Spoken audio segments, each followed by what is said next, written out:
По всей трассе Северного морского пути все полярные поселки и острова захламлены металлоломом. Это тысячи и даже миллионы бочек, цистерн, заброшенных суден, развалившихся домов. Повсюду завалы советского наследия. Продукты прошлой хозяйственной деятельности. Тикси – столица арктической Якутии, морские ворота республики, бескрайняя тундра и показатель халатности человека.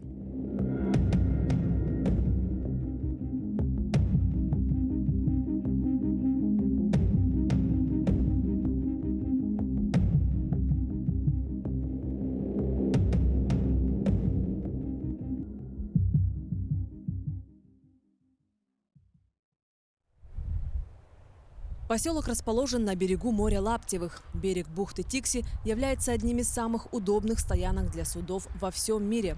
Река Лена впадает в море Лаптевых, образуя обширную уникальную дельту площадью 32 тысячи квадратных метров, которая является самой крупной в России и второй в мире после дельты Миссисипи. Природная система морей чувствительна к изменениям климата. Вся планета представляет собой огромную и единую климатическую систему. И Арктика является ее частью. Активное загрязнение планеты и нерешенный вопрос сбора и утилизации мусора привели к глобальным изменениям. Уникальный животный и растительный мир – образ жизни коренных жителей на грани исчезновения. К сожалению, эта проблема остро стоит в белоснежной Арктике. Совсем скоро исчезнет остров Моастах в море Лаптевых, берег которого отступает от 10 до 20 метров в год. В Арктике теплеет в 2 или даже в 3 раза быстрее, чем на всей планете. За последнюю сотню лет температура выросла на 4-5 градусов. На глазах людей одного поколения на севере произошли значительные климатические изменения. Чем больше выбросов, значит, тем больше потепления. Опять же, изменения в климате. Появилось очень много новой растительности, которой раньше здесь не было. Плюс ко всему, что кустарники начали разрастаться. Раньше тоже такого не было. Довольно-таки хорошо. Кроме растительности появились новые виды. Там разные муравьи, мошка, которой раньше здесь не было. Комар был, мошки не было сейчас. Мошка, в принципе, появляется в основном, как я понял, из-за дыма, пожары в Южной Якутии. И все сюда идет.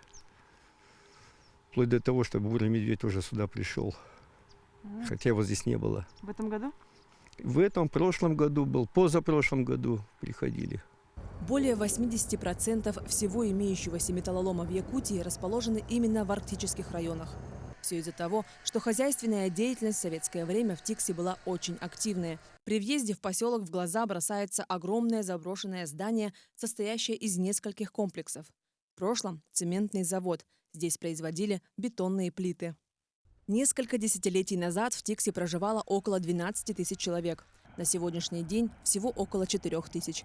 Поэтому в поселке большое количество заброшенных домов. Это целые улицы пустующих объектов, как деревянных, так и бетонных. Заброшенные дома здесь не только внутри поселка. В Тикси заброшены когда-то действующие военные станции и поселки. К примеру, военный поселок 2006. Раньше здесь был и детский сад, культурный центр, здание столовой, административный центр, жилые дома и даже заправочная станция.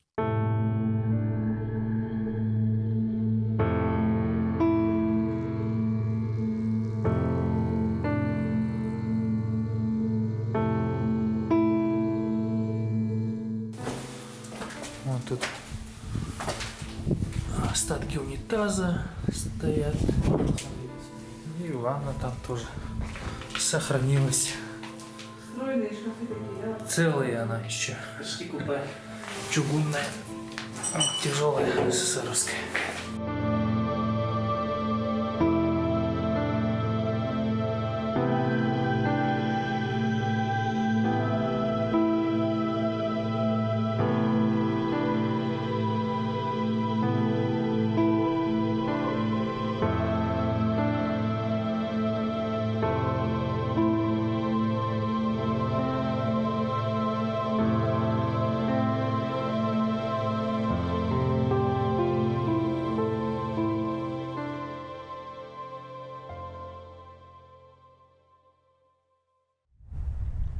А на этом месте, прямо на бухте моря Лаптевых, в 30-е годы был поселок Ледовый, а точнее Ледовый аэродром. Отсюда все и началось. Сюда садились гидросамолеты. Здесь началась полярная авиация. В 1927 году сюда были доставлены пароходом «Колыма» самолеты Оссо Авиахима, Юнкерс Ю-13 и Савойя-16.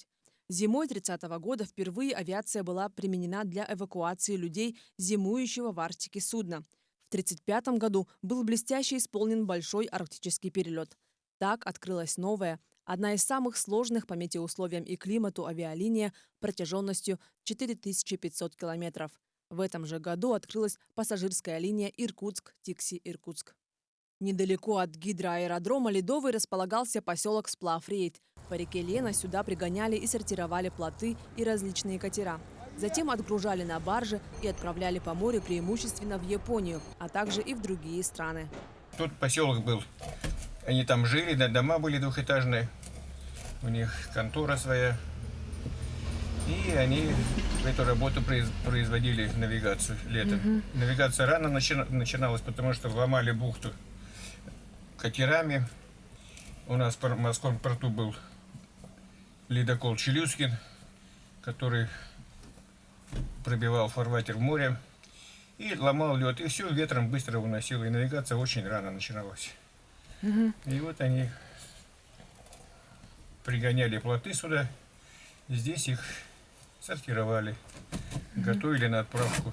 Приходили сюда и отгружали их и забирали. Здесь до сих пор скоплялось множество древесины и уже приросшие к земле ржавые судна. Именно с этой точки в этом году стартовала масштабная экологическая акция «Чистая Арктика». Вот здесь сейчас на этом участке, да, здесь очень показательно вот этот вот срез эпохи. Это трагедия, по большому счету, когда большая страна рушилась и под обломками убивалась и природа, и судьбы, и все остальное. Вот он за вашей спиной завод, бывший комплекс, где до сих пор готовая продукция лежит. Трудно исчислить, насколько это миллионов рублей. То есть приходилось все это бросать, оставлять.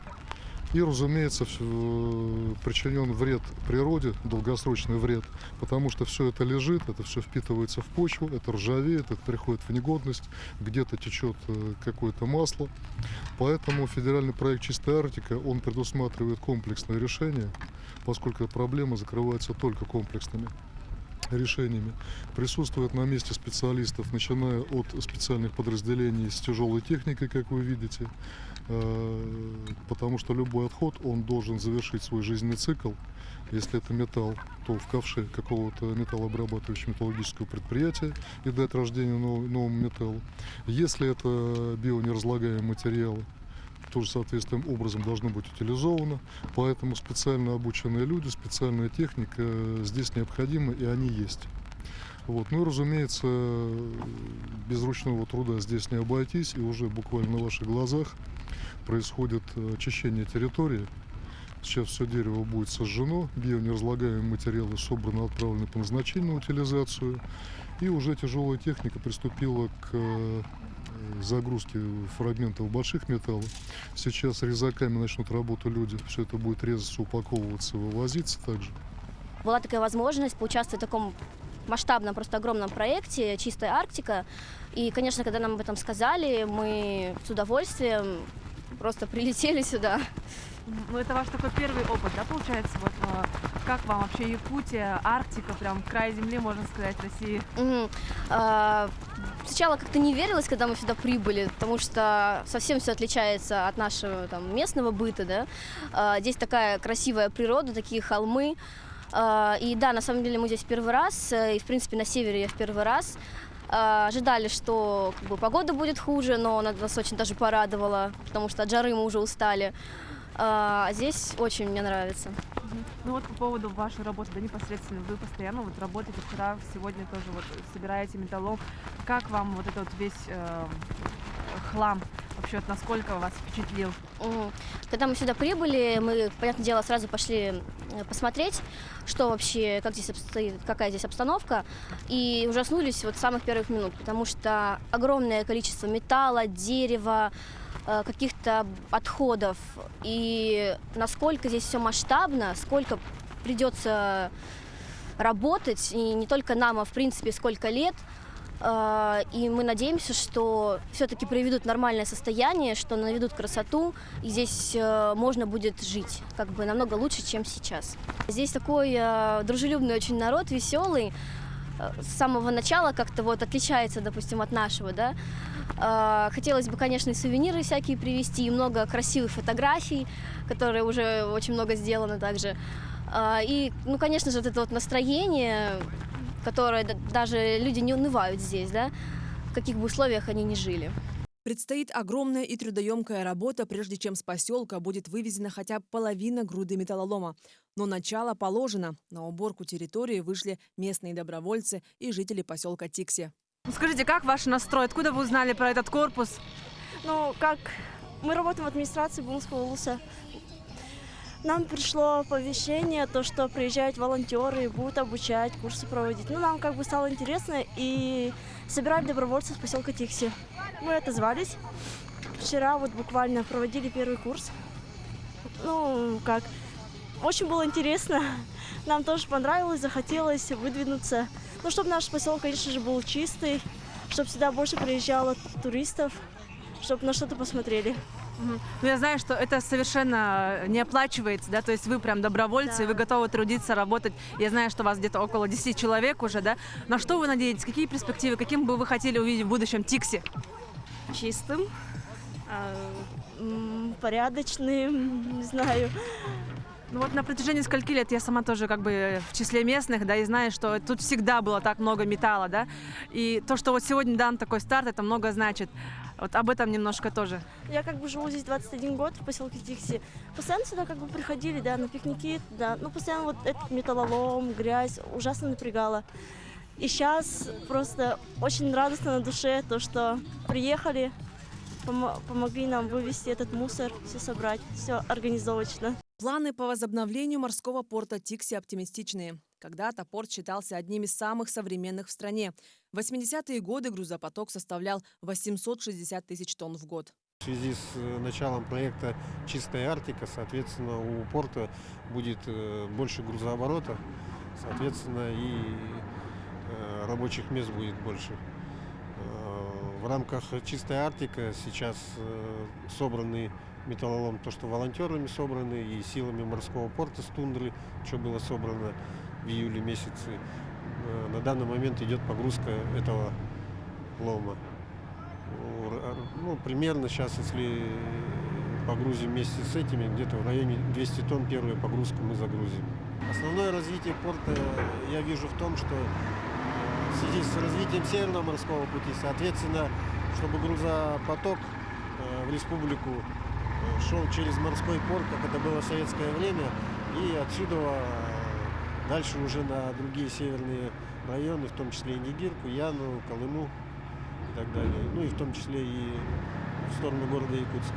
На сегодняшний день, если реконструкцию мы не будем производить самого порта, соответственно, и грузооборот мы увеличить сможем, ну, грубо говоря, где-то на процентов 80 от сегодняшнего объема, тогда как, если считать советские времена, середины 80-х годов, грузооборот здесь порта Тикси только был порядка более 800 тысяч тонн.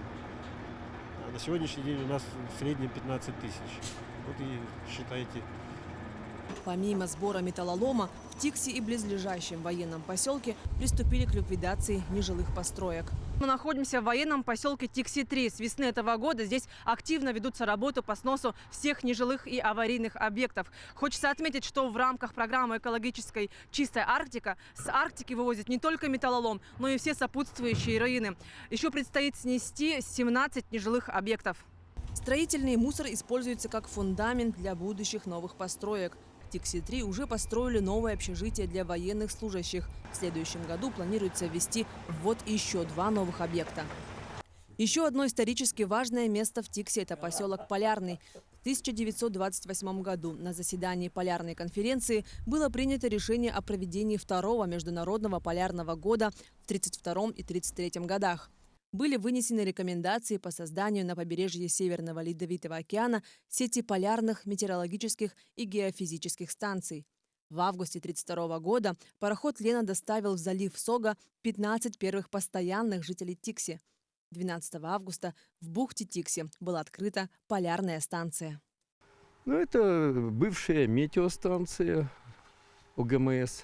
Сейчас она называется ГМО Тикси, гидрометобсерватория. Переименована в 2010 году. Вообще эта станция существует с 1932 года. Дата основания считается 12 августа. Мгм. Ну вот я смотрю, здесь прям поселок, да, большой так. И Да, садик, был поселок, здесь проживало до 100 человек населения, ну, это вместе с детьми. Детский сад был, медпункт, магазин. Пограничники стояли, приемная у них здесь была. Ну, своя котельная была, то есть нормальная инфраструктура была полностью оснащена. Но сейчас осталось, да, как всё? можем, так выживаем, Ну в вот, принципе. раньше вот деятельность, как намного, наверное, больше было каких-то научных, да, вот немножко о том, чем занималась. Нет, раньше я не сказал бы, что больше было. Наоборот, сейчас больше стало в связи с тем, что станции присвоен статус гидрометобсерватории. В проекте участвуют американцы, финны, ну, были также немцы, чехи. Сейчас вот шведы намечаются, будут ставить свое оборудование. Вот за счет этого наблюдений стало намного больше, конечно. То есть наблюдение за газами, парниковыми газами, в частности, за аэрозолями в атмосфере. Ну, также наблюдение у нас производится. В первую очередь у нас наблюдение считается это чисто стандартные гидрометеорологические наблюдения. То есть наблюдение температуры воздуха, почвы, влажность, давление, опасные явления. Ну и наблюдение за морские наблюдения. Морские? Да, ну это чисто температура, отбор проб на соленость, pH, соленость, кислород.